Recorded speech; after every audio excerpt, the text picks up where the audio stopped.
adalah sebutan untuk tiga Injil pertama dalam Perjanjian Baru, yaitu Injil Matius, Markus, Lukas.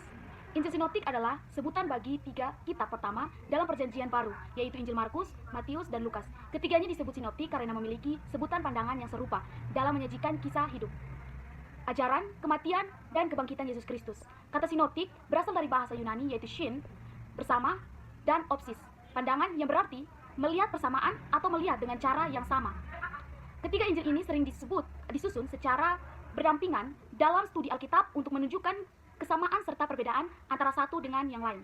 Ciri khas Injil sinoptik adalah kepemimpinan dalam struktur narasi, isi cerita, dan urutan kejadian.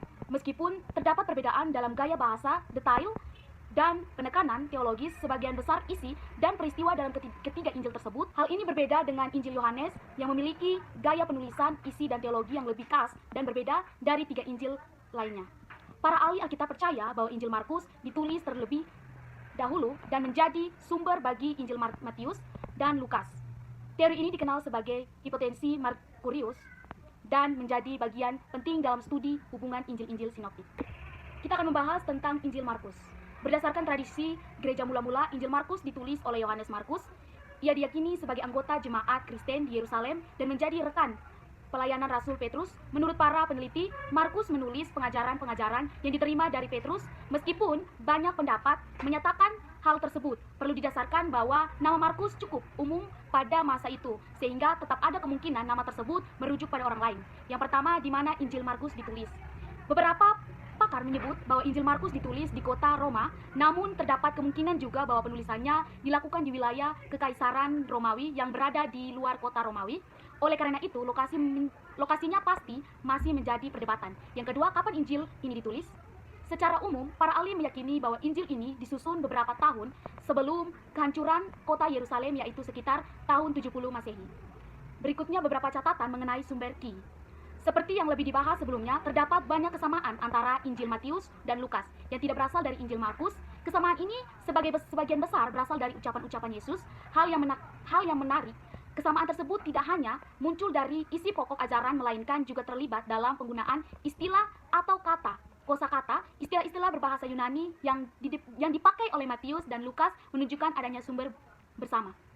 Karena Yesus menggunakan bahasa Aram dalam kehidupan sehari-hari, maka kemungkinan sabda-sabda Yesus dalam Matius dan Lukas telah diterjemahkan secara serupa ke dalam bahasa Yunani.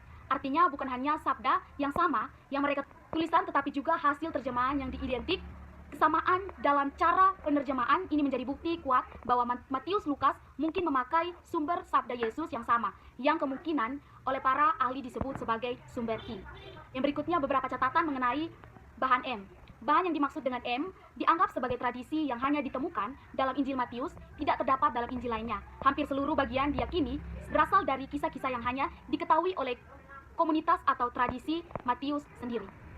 Tidak bisa dipastikan apakah bahan M merupakan tulisan tersendiri seperti Ki, tetapi yang pasti isi dari bahan M dianggap bersifat umum dalam lingkungan Matius. Kemungkinan besar sumber ini bukan berasal dari Markus atau Lukas, melainkan dari tradisi lisan atau catatan tertulis yang hanya digunakan oleh penulis Injil Matius. Bahan M ini seringkali membuat kisah yang lebih bernuansa Yudaisme dan menunjukkan sudut pandang khas Matius.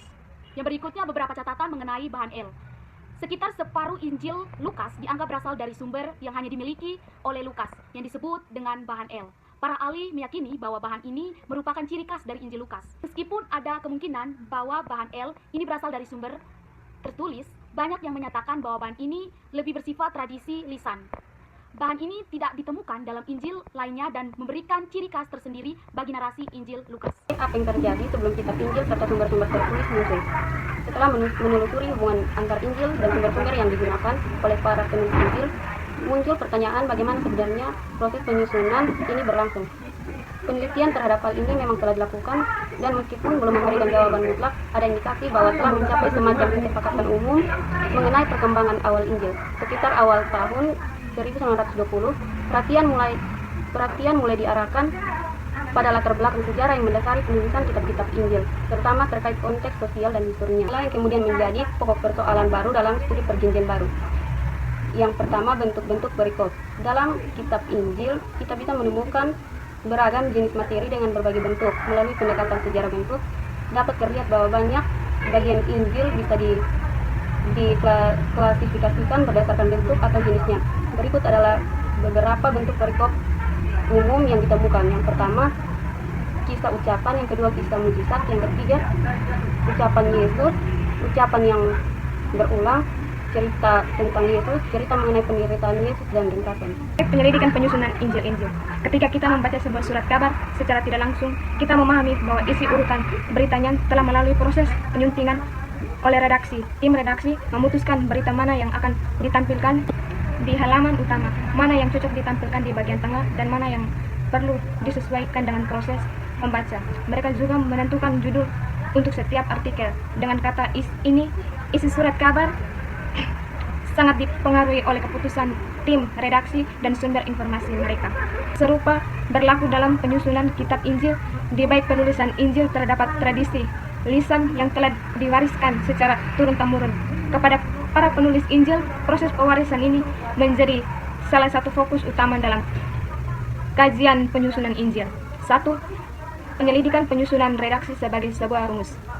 Metode penafsiran yang digunakan di sini bukan dimaksud untuk menindakkan pendekatan lain, justru metode redaksi baru. 2. Mekanisme kerja dalam penyusunan redaksi. Sudah jelas bahwa dalam upaya penyelidikan penyusunan Injil penting untuk mendefinisikan tanda-tanda penyusunan. Persamaan dan perbedaan. Persamaan Injil sinoptik. 1. Isi dan struktur mirip, ketiganya mencerminkan kisah hidup Yesus dengan urutan dan peristiwa yang hampir sama, mulai dari pelayanannya di Galilea, perjalanan ke Yerusalem, sampai kematian dan kebangkitannya. 2. Saling berbagi sumber. Markus kemungkinan ditulis paling awal dan menjadi sumber utama bagi Matius dan Lukas. Selain itu, Matius dan Lukas juga diyakini menggunakan sumber lain yang disebut Q, berisi ajaran-ajaran Yesus. 3. Bahasa dan latar. Ketiganya ditulis dalam bahasa Yunani dan berlatar budaya Yahudi abad pertama di Palestina. Yang keempat, pendekatan pada Yesus sebagai manusia. Mereka sama-sama menampilkan Yesus dalam bentuk yang sangat manusiawi, mengalami emosi, penderitaan, dan menjalin relasi dengan masyarakat. Perbedaan Injil sinoptik. Yang pertama, tujuan dan sasaran penulisan. Matius menulis untuk orang Yahudi, menekankan bahwa Yesus adalah Mesias yang dijanjikan. Markus menulis untuk orang non-Yahudi, kemungkinan orang Roma, menyoroti Yesus sebagai hamba yang penuh kuasa.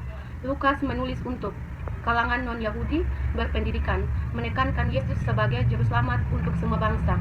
Yang kedua, fokus kisah kelahiran. Matius fokus pada Yusuf, Lukas fokus pada Maria. Markus tidak mencantumkan kisah kelahiran sama sekali. 4. Gaya penulisan. Matius menyusun ajaran Yesus secara sistematis, misalnya dalam khotbah di bukit. Markus menulis dengan gaya cepat dan langsung, penuh aksi. Lukas menulis secara runtut dan halus seperti orang sejarawan. 4. Silsilah Yesus. Matius melacak silsilah dari Abraham ke Yesus, Lukas dari Yesus ke Adam. Markus tidak mencantumkan silsilah. 5. Isi perumpamaan dan cerita unik. Matius punya banyak ajaran tentang kerajaan surga. Lukas punya perumpamaan khas seperti anak yang hilang dan orang Samaria yang baik hati. Markus lebih sedikit perumpamaan, lebih banyak aksi dan mujizat.